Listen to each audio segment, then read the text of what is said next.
Hey guys, welcome back to Bixby's Beer Reviews. Great to see you again.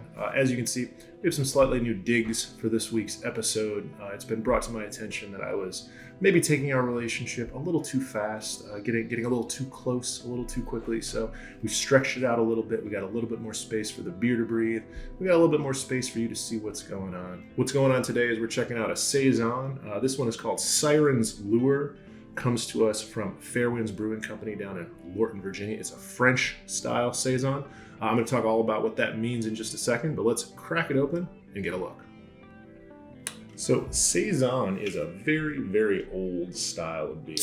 I'm going to try to condense a number of hundreds of years of history of this kind of beer into a little bit of time here. The name comes from les saisonniers, who were French and Belgian seasonal farm workers who would come to do harvesting at the farms in that area. Of course, they needed something to drink, and Saison was the order of the day. We're going to give it a little bit of time. It's a highly carbonated style. What happens is the farmhouses in that region would kind of brew this beer during the winter to have it on hand for harvest time. That's why you sometimes see it called a farmhouse ale. And it's a type of beer that we're going to explore a lot here, which is a historical beer that was brewed not so much because people wanted to enjoy it for the alcohol, but because it was something that was safe for people to drink relative to the local water supply. Usually Saisons made, go back to 1700s, 1800s, were usually about 2-3%.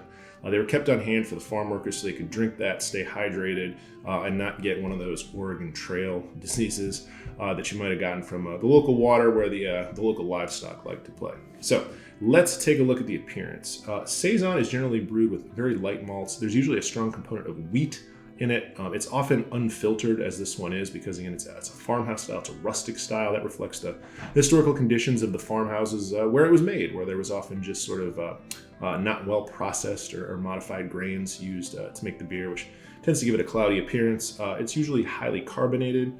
And you can see pretty well a lot of bubbles going on in there. But this beautiful golden color is very typical. So let's give it a smell.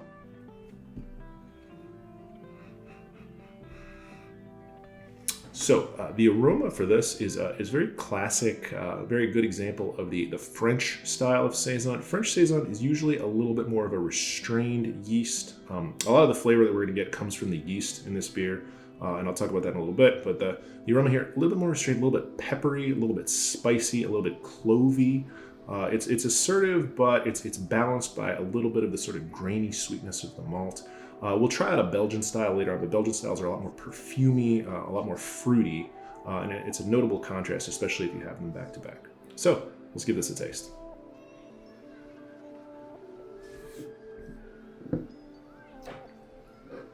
So in contrast to its historical roots, this is not a thirst-quenching ale. This is a very strongly flavored and assertive beer.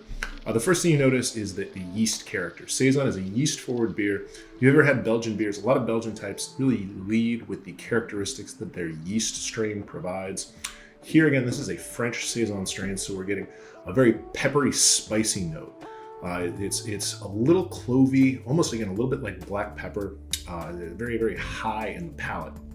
And it contrasts nicely with a sort of dry, grainy malt flavor. It's not quite sweet. It's more of like almost if you've tried like a bowl of barley or porridge that hasn't been salted or sweetened in any particular way. And it's a nice contrast because that grainy bit gives like a solid base for that peppery flavor to kind of run over. And then again, key for the style here, this finish is very dry.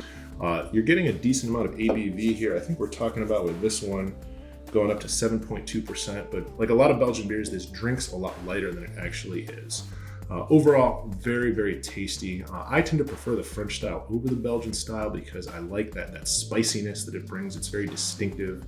And one fun thing about Saisons is I really encourage you to try a lot of different ones. I like this one in particular because it's easy to get around here and it's very good. But what you'll find is that, again, going back to the historical basis of Saisons, these were beers that were made in individual farmhouses using the grains that the farmer had on hand and using the wild yeast strains that were available to them. This was before cellular biology had its day. And so every Saison had its own character, and they could vary quite a bit depending on the grain and the yeast that was used. And so you'll find even today that different Saison purveyors have very different characters within those sort of bands of French and Belgian. You can get a lot of different flavors, a lot of different balances that come in between them.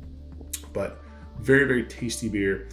Comes in nice and dry and sessionable, and I enjoyed it quite a bit. So very much enjoyed having you guys in our new digs. Hope you like them. As always, like, share, and subscribe. Let me know what kind of beers you want to see me try, and I look forward to seeing you in our next episode. Bye now.